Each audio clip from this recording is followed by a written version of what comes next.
At 5 minutes to 5 in the morning, I checked my watch. Heinrich and the 3 officers were already waiting for me in the street. I closed the door quietly behind me, careful not to wake Uda and Liza. There was no reason to prolong the moment.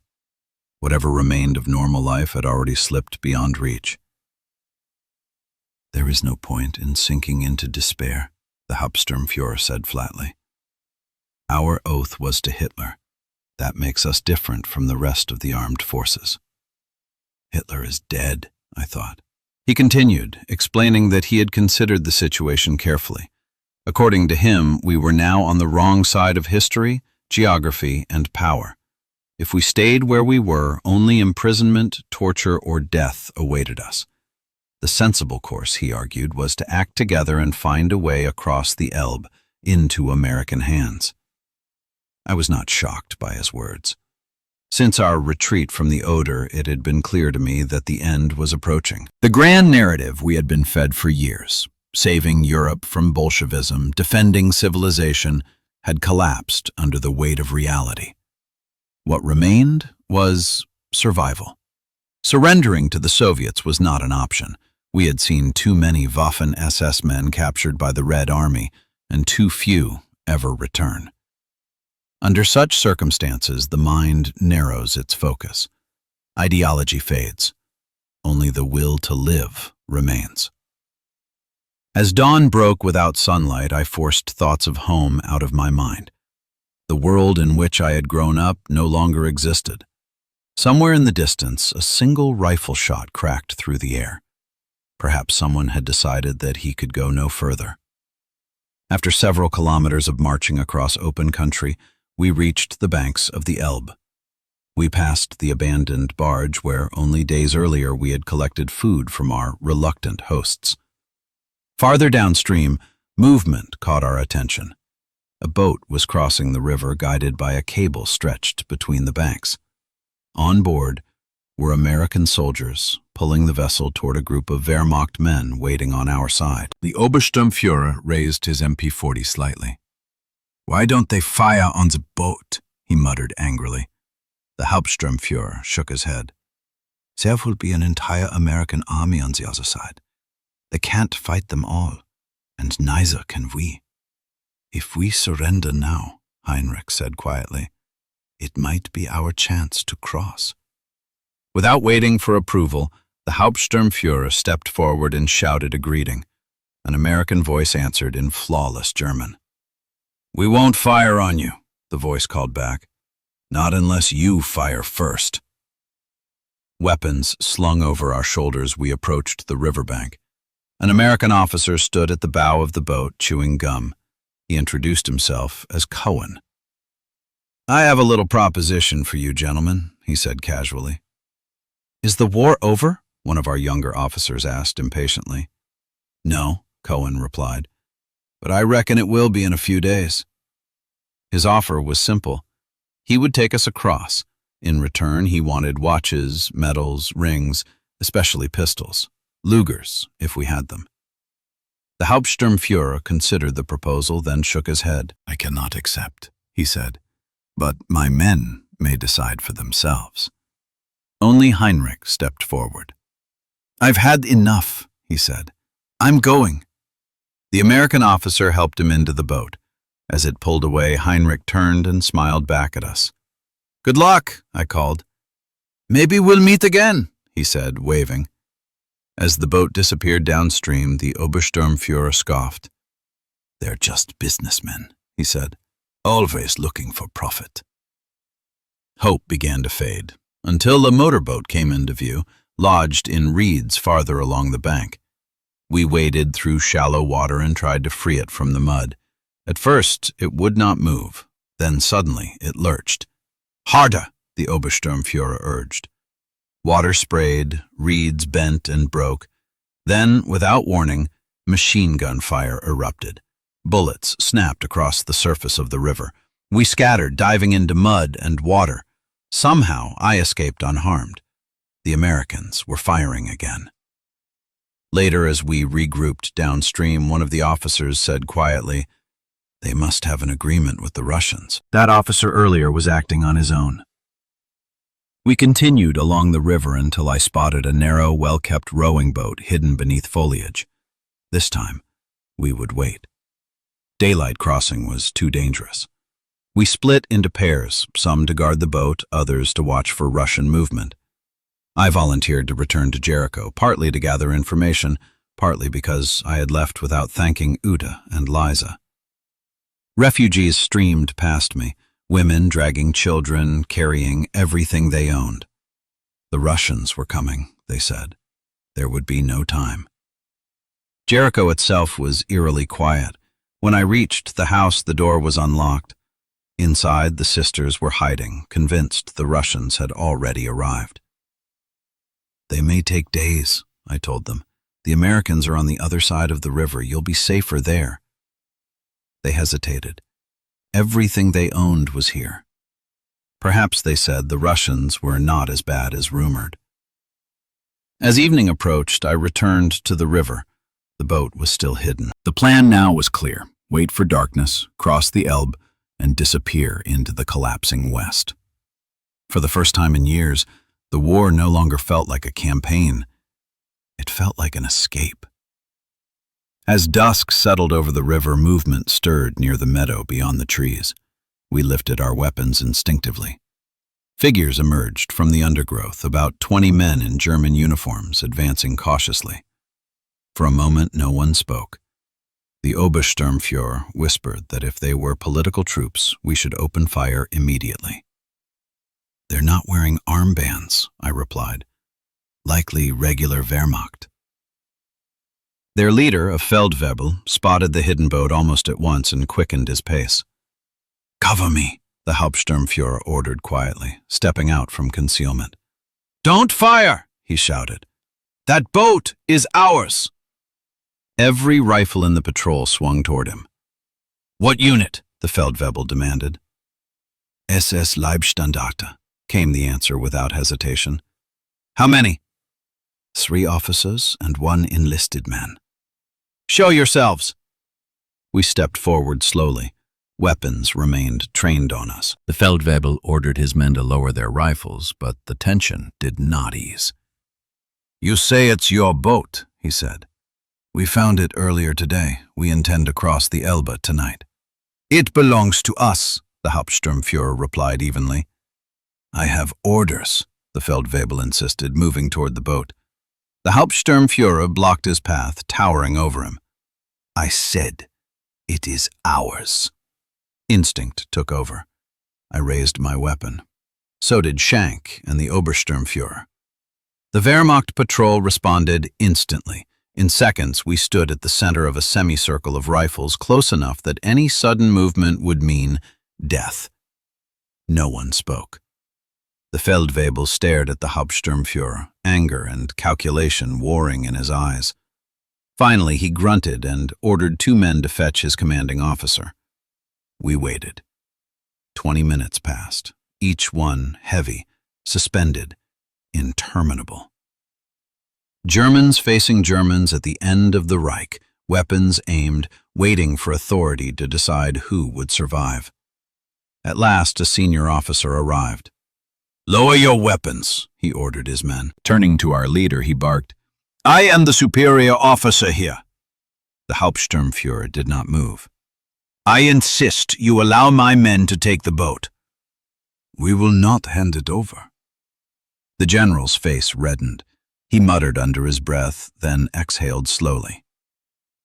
"Very well," he said at last. "We will reach an arrangement." His proposal was simple. 2 of his men would row us across, return with the boat, and then ferry his unit later. It was the only solution that avoided bloodshed. When darkness finally wrapped the river, we boarded the boat with the 2 Wehrmacht oarsmen. The current seized us almost immediately, dragging the vessel downstream. In the distance, the shattered railway bridge loomed like a black skeleton. "Put your backs into it," the Hauptsturmführer hissed. By the time the bow scraped against gravel on the western bank, we had drifted several kilometers. We scrambled ashore, shoved the boat back into the current, and watched it vanish into darkness. Whether the 2 men ever made it back, I do not know. Above us on the embankment, tents stretched into the gloom, hundreds of them. Heavy artillery stood silent nearby. Americans, I whispered. No guards were visible.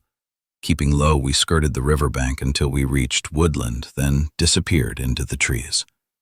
Dawn crept in as birds filled the forest with song, an unsettling contrast to everything we had endured. A jeep roared past the edge of the woods. A mounted machine gun opened fire without warning, bullets tearing through leaves and branches. We threw ourselves into the undergrowth. The vehicle never slowed. That was close, the Hauptsturmführer said grimly. From now on, we move only at night. Hunger and exhaustion set in quickly. By morning, we stumbled upon a small cottage at the edge of a field. A gaunt man with hollow eyes answered the door, his voice sharp with bitterness. SS, he sneered. Come to save me? We need food, I cut in. He offered thin broth and contempt. He told us the Americans and Russians had already met at the river, that Germany was finished. We ate anyway. When we left, I realized too late that I had forgotten my ring inside. A small loss, yet one that still irritates me to this day.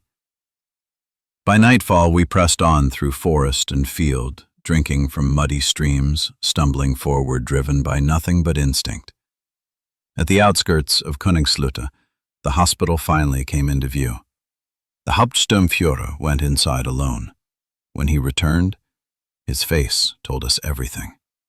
It's over, he said quietly. Germany has surrendered, unconditionally. No one spoke. We followed him inside. The hospital basement offered a kind of peace I had almost forgotten existed. A mattress, 2 blankets, and silence. Real silence, broken only by distant footsteps and the muted voices of nurses. After weeks of living by instinct alone, sleep came quickly and without dreams. For 2 nights, I slept like the dead. On the second morning, a nurse changed the dressing on my foot. She worked carefully, then hesitated. You don't have a permit, she said. Without one, we shouldn't be treating you. Where do I get it? I asked.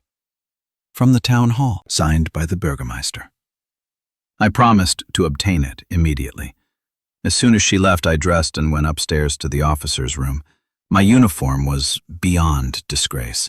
Knees worn through, tunic ripped, boots caked with old mud. I knocked, hoping Shank would help. He eyed me critically. You look like hell, he said. But I don't like lending my trousers. Just for an hour, I pleaded. I'll be straight back. Reluctantly, he handed me his leather trousers, beautiful, well-kept, almost absurdly elegant after months of rags. I left my belongings behind, including my mother's watch, and set off toward town. The morning was idyllic. Birds sang, a breeze stirred the trees. For a moment, it was possible, almost, to believe the war had never happened. Then a hand slammed onto my shoulder. SS, a voice said coldly. You're coming with us. 3 men stood behind me, sturdy, confident, armbands marked Hilfspolizei under American authority. I tried to explain about the permit, the hospital, my wound. You won't find anyone at the town hall, one of them laughed. It's Sunday. They marched me to the prison. Interrogation followed, long, repetitive, exhausting. My Soldbuch was seized. One of the men ripped Hitler's photograph from it and tossed it onto the floor with disgust. By the time they finished, I was dizzy from hunger and thirst. If I'm a prisoner of war, I said quietly, then you're obliged to feed me. They left without answering. An hour later, they returned with food, hot soup, bread, salami, milk. Too much. Too good. As I ate, they talked. I learned they had survived Dachau. I don't understand, I said, looking at them. You look healthy. It's all water, one replied. Painful, too. I didn't believe him. The next day, a new guard told me I would not return to the hospital. My wound festered. I shouted for attention. No one came. Then the door burst open. 6 American soldiers stood there, weapons leveled. I was hauled into a jeep and driven east. With every kilometer, dread grew heavier. I was certain they were taking me to the Elbe to hand me over to the Russians. Instead, we stopped at a large building in Helmstedt. Inside, the interrogation turned violent. Questions came in waves. When I hesitated, blows followed. They were obsessed with one name, Falk. It took hours to convince them that Regiment Falk was nothing more than a makeshift unit name. When it ended, I was thrown into a cell. By evening, 11 men crowded inside. No toilet, no water, no food. Shouts echoed from neighboring cells, more than 50 prisoners in total. The next morning, we were allowed 15 minutes in the yard. 15 minutes. 3 toilets. When a helpman demanded to see the commanding officer, the noise finally brought results. An American officer arrived, saw the conditions, and ordered us transferred. Before we moved, our helpman refused to budge. "Our decorations," he shouted. "You stole them." To my astonishment, they were returned. Helmets filled with medals, watches, insignia. Only then did we leave. The next camp was worse. A former displaced persons camp. No bunks, no doors. Fiberglass insulation scattered across the floor. That night it burrowed into skin like needles. Polish guards greeted us with stones and laughter. Later, the British took over. Conditions improved, but danger did not vanish. Denial swept through the prisoners. Everyone claimed to hate Hitler. Everyone claimed innocence. Soon, self-appointed judges emerged. Men were accused, tried, and hanged at night. I survived only because I wore civilian clothes and hid my identity. One afternoon, my Soldbuch slipped from my trousers. A shout. A hand raised it like a trophy. I lunged into the crowd and tore it free before anyone understood what it meant. If they had known where I had served, I would have been dead by morning. The war was over. Survival was not. Fear changed its shape inside the camp. It no longer came from bombs, artillery, or the sound of engines in the dark. It came from whispers, from glances held too long, from the knowledge that justice had become something improvised and lethal. The so-called tribunals operated at night. Men were dragged from bunks, accused on the basis of rumor, surname, or envy. There were no defenses, no witnesses. Guilt was assumed. The sentence never varied. Those who disappeared did not return by morning. I learned to sleep lightly. My body tensed, even in exhaustion.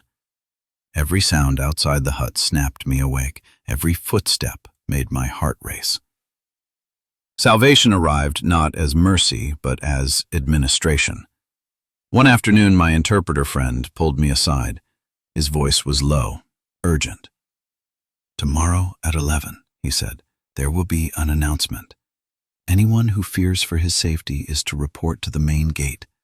They'll be moved." "To where?" I asked. "Another camp. Safer." I said nothing to anyone.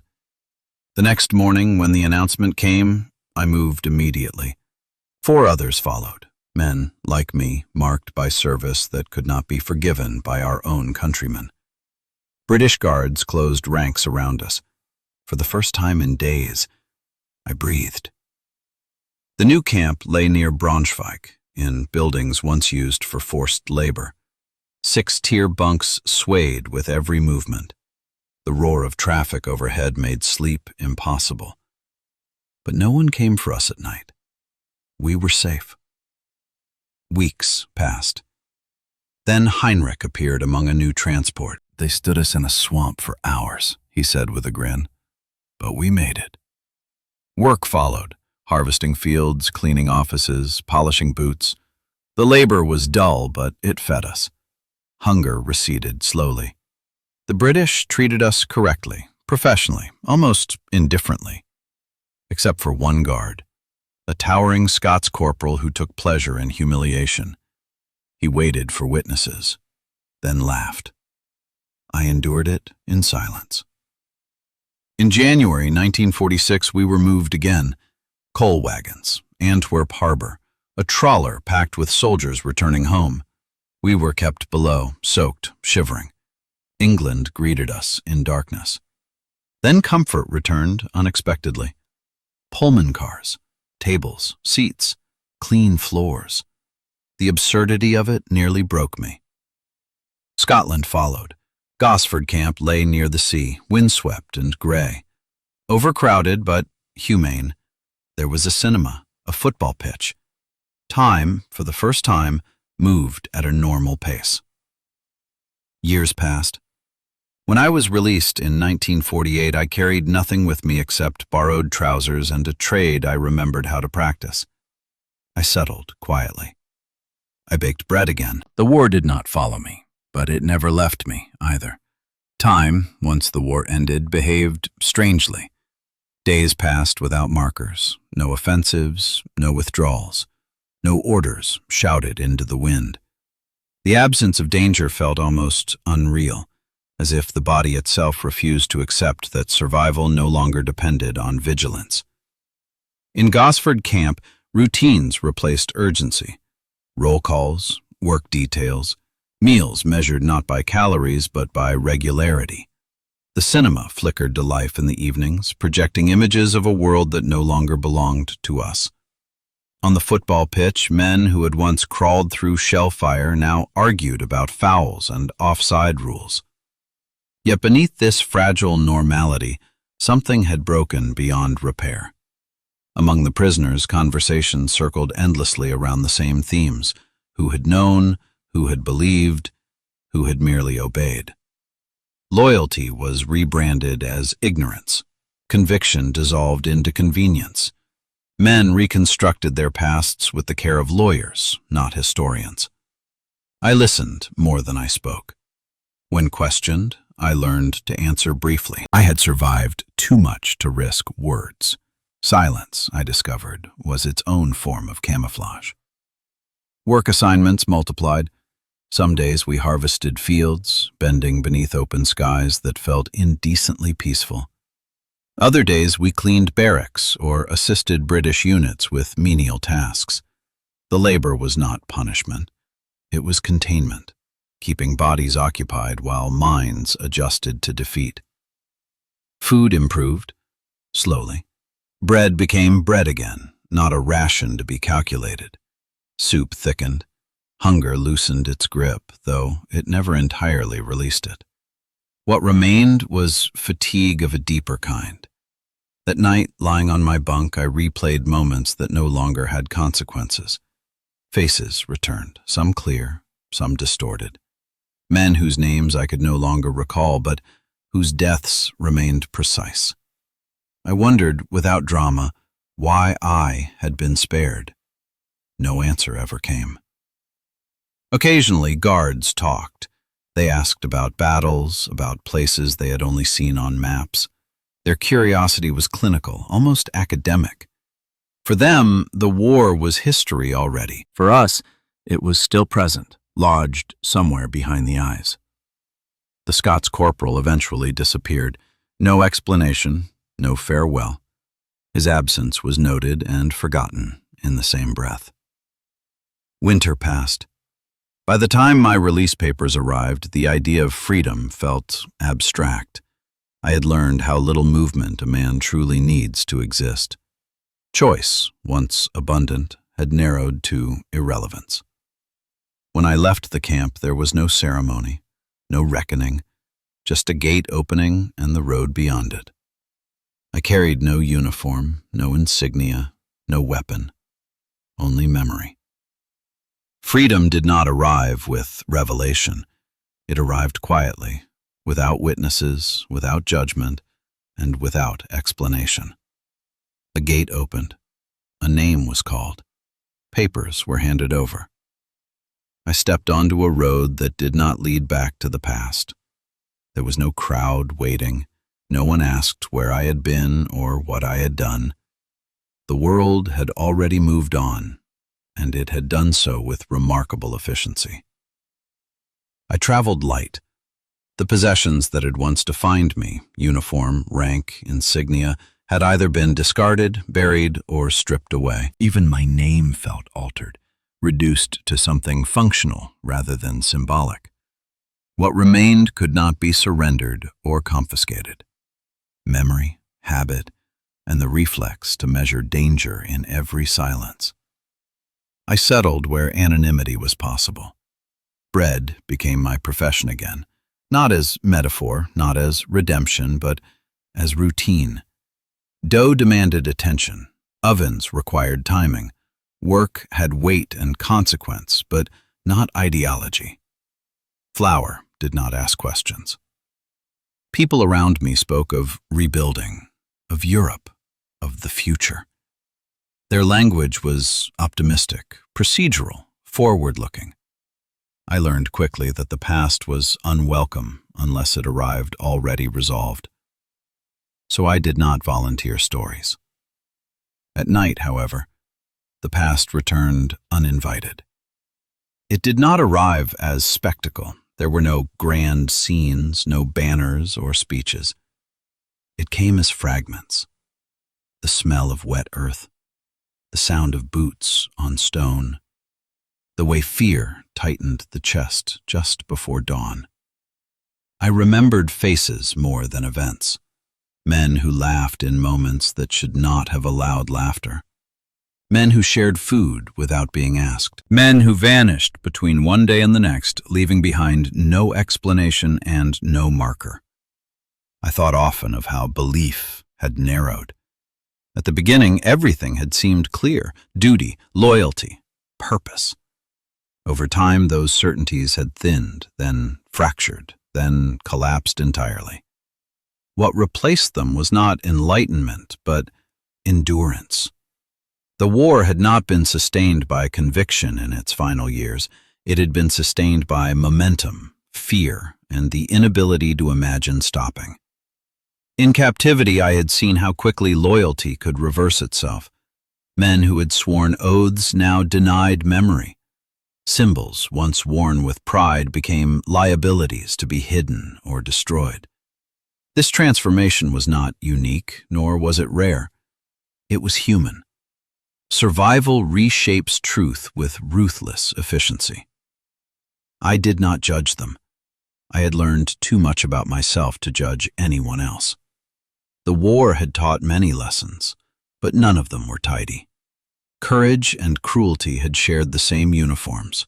Obedience had worn the mask of virtue. Resistance had arrived too late to redeem outcomes, yet too early to be dismissed. History would later assign meanings. Campaigns would be named. Defeats quantified. Guilt distributed across institutions and individuals with varying degrees of fairness. Books would be written. Arguments would continue. But for those who had lived it from the ground, the reckoning was quieter. It took place in ordinary moments, choosing not to speak, choosing not to remember aloud, choosing work that required hands more than explanations. The war ended on paper in 1 year. It ended in the body much later, if it ever ended at all. I learned to live with that uncertainty, not with pride, not with shame alone, but with the understanding that survival itself does not confer innocence, nor does it require justification. It simply continues.